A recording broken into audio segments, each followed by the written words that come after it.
Hey everybody and welcome back to my YouTube channel. Today I'm gonna make a batch of Aroid mix, so I thought I'll take you along. Brett is supervising as well, so I'm sure everything will be perfect. Right, so I don't usually measure what I actually put in here, so I can't give you exact ratios, but I can tell you that we're aiming for something that is very well draining and aerated. It's the key to success in my opinion, or at least the way that I'm growing my plants. I believe a lot of the success I've had with them is due to my potting medium. I make sure that the medium is super light and well draining and aerated, so that when I water it, any excess water can just very easily drain through. I am more likely to overwater than underwater my plants, so I want to make sure that irrespective of how much I water, especially when we have a moss pole and you water the moss pole itself more frequently, irrespective of how much I water and how frequently I water, I want my mix to be able to cope with it. So I want to aim for a very chunky and light mix. Now, with my ingredients, let's just go through them as I put them in here. First things first, I've got pumice.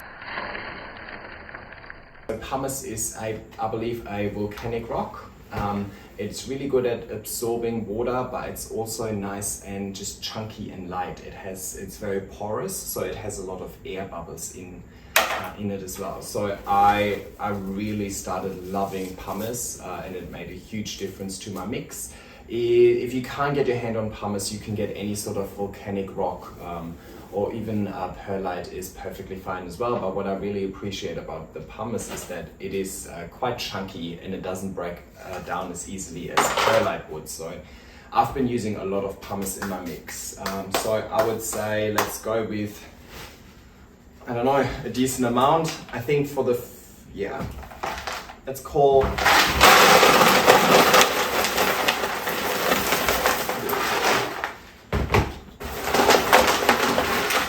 alright, let's call it 1 part pumice. Alright, next up I've got Coco Chips. It comes from coconut, so the good thing is that it's a very sustainable, renewable resource. And these Coco Chips, it's basically the same as Coco Peat or Coco Coir, just processed differently. They're actually little squares or little chips. They're really good at absorbing and retaining moisture. So I really like them. Plus they're quite cheap and they're very light. So if you have a large pot and you just need to create volume with your mix, they're a great way of just adding volume. So I'll do 1 part of this as well. I reckon that's fine. Next one is perlite. So perlite is super nice and light. It's probably the #1 thing you should put in your mix for drainage and aeration. So I like to go as chunky as possible with my perlite. But with perlite, whenever you're handling it, make sure you wear a mask. There are some dust particles coming off it, so better be safe than sorry.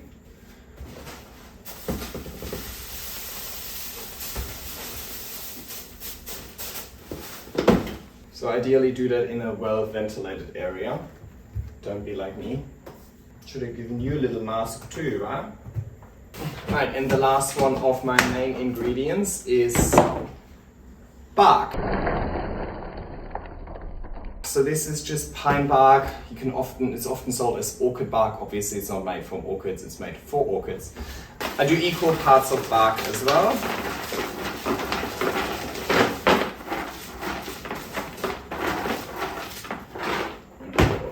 I love bark.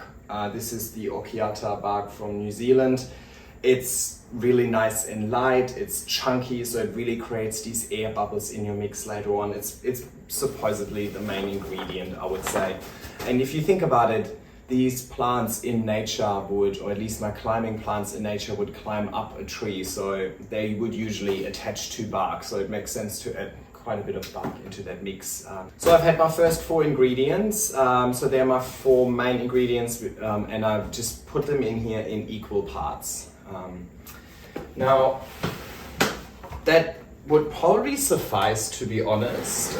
As it is, I'm definitely being a little bit extra with my potting mix, but why not? I've got a bit of Coco Peat.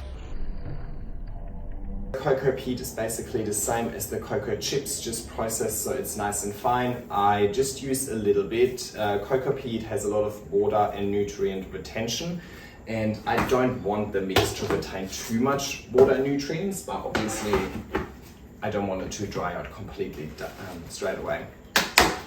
Next, I've got Vermiculite. Vermiculite is a mineral and it's really good at retaining moisture. So it's an ingredient you can put in a mix for seedlings, for example, or even for propagation. I've seen people propagate in just perlite or just vermiculite, or a mix of perlite and vermiculite. So for my mature plants, I just sprinkle a little bit on it. Probably not even necessary. I just kind of like the look of it. It's almost like natural glitter.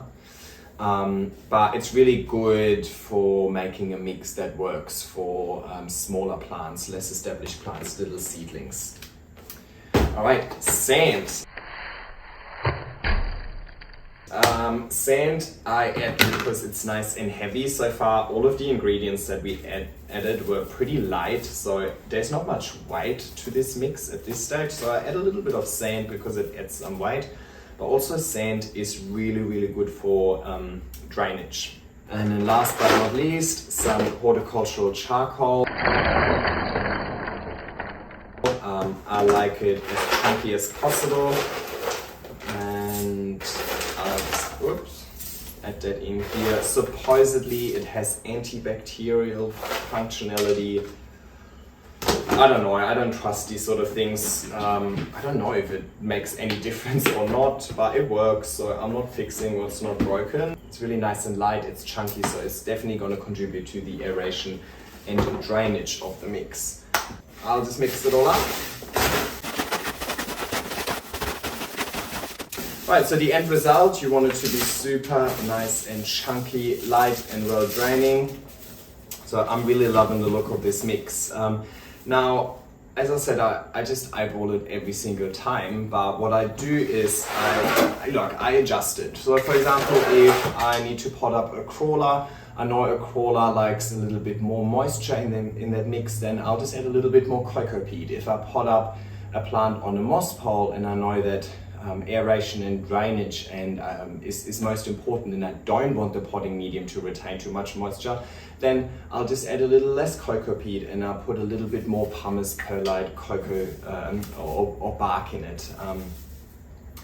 If I pot up a smaller plant, then maybe this mix is a little bit too chunky and I'll just add a little bit more perlite and pumice and I choose some smaller bits of bark maybe. And so I kind of just adjust it, but overall I feel like this is a pretty safe Aroid mix that you can use with most of your Aroids. So I use it for all of my Monsteras, Philodendron, Alocasias, Syngoniums, Anthuriums. I use the same mix for all of them, and it works well for me because I like to water quite frequently, so I don't need my mix to retain too much moisture. If you don't want to water often, then you want to create a mix that retains more water, but you then need to also be careful to not overwater. The most common issue we face with plants is supposedly overwatering. I still believe it's a myth. I mean, think about it. In the rainforest, it rains on a daily basis and the plants aren't suffering from overwatering. What we understand as overwatering is usually a lack of oxygen for the roots, which then cause the roots to start rotting.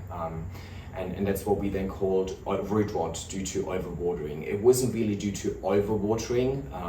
It's more because of a lack of aeration in your mix, or at least that's my opinion. Look, I'm no expert, but since I switched to this particular mix, I haven't had any issues with root rot or overwatering, despite the fact that I've got most of my plants on moss poles and I water the pole itself quite frequently. So I feel like this is a mix that's pretty safe to use, and you can't really go too wrong. Now, of course, I'm overdoing it like crazy. You do not need to have all of these ingredients. As long as you achieve a mix that is well draining and aerated, I don't really see the issues. I've seen people grow in just water or just perlite or just pumice. Now, of course, there could be some implications on the pH of your water and so on, but that's all way too scientific for me. I've used this for a couple of years now and I haven't had any issues, so I'm pretty confident recommending it to you. Now, don't get too caught up about getting exactly the ingredients that I have. You can supplement them quite easily, so you definitely don't need all of them, but I would highly recommend at least adding perlite and bark to any of your mix.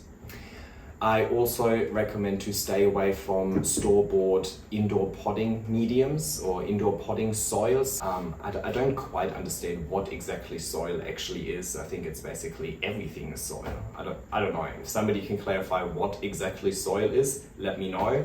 But I thought soil is just basically a mix of all of the organic and inorganic materials that are just on the ground. So I'm just creating my own soil without soil. Yeah, if you're as confused as me, hit me up. But yeah, so I don't use any potting mix or store-bought potting mix. I've noticed that very often they come with nets in them. So like the nets can lay eggs in those potting mixes, and then you just bring it in, you pot up all your plants, and suddenly you have a net infestation. I haven't had any nets in more than 2 years now, so and it pretty much correlates to when I started using this potting medium. So I believe that not using store-bought potting mixes is really the way to eliminate nets in the first place. Nets love to feed on rotting organic material, so if you have root rot, that's pretty much what attracts your nets, and then once they're there, they start laying eggs, and then it's really hard to get rid of them. But if you fix the root rot and overwatering and aeration issue in the first place by having a good mix, then you shouldn't really have to experience any nets. Please don't think that you need to recreate my mix exactly. There's so many ways of creating a good Aroid mix that works. As long as you get the drainage and aeration right, there shouldn't be any issues. So don't go out hunting for exactly what I'm using. Just use the materials that are available and local to you. Yeah, experiment around a little bit. That's the whole fun about that plant hobby, right? That we can experiment a little bit, monitor how it goes, and if it doesn't go well, then we just do it again. At least that's the part of the hobby that I appreciate the most.